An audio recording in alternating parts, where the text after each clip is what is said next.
Hello! Online shopping again. Ito naman ang binili ko.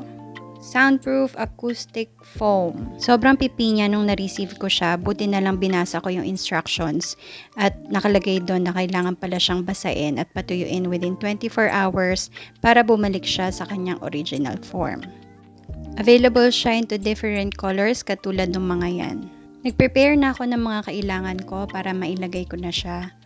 Since panggabi ang work naming mag-asawa, ilalagay ko siya sa may bintana kasi hindi may iwasan ng ingay sa labas dahil gising yung mga kapitbahay namin at kami naman ay tulog.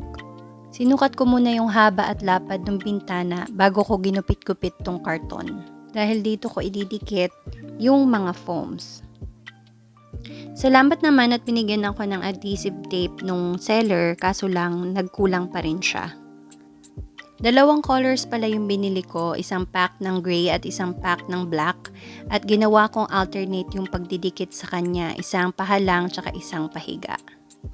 Try nyo rin yung combination ng yellow at tsaka black o kaya red or black o kaya blue sa royal blue. Maganda to kung meron kayong music studio o kaya home theater at KTV sa bahay. Eto na nga, ready na tayong ilagay yung acoustic foam doon sa bintana.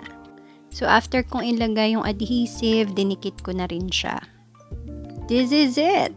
So ayan na yung itsura niya. Syempre hindi 100% na mawawala yung ingay kasi itong part lang ng kwarto yung nilagyan ko nitong acoustic foam. Ang mahalaga ay malessen yung ingay at dumilim sa kwarto para pag natutulog kami sa umaga, para na rin siyang gabi. So ayan, good night! Sa uulitin.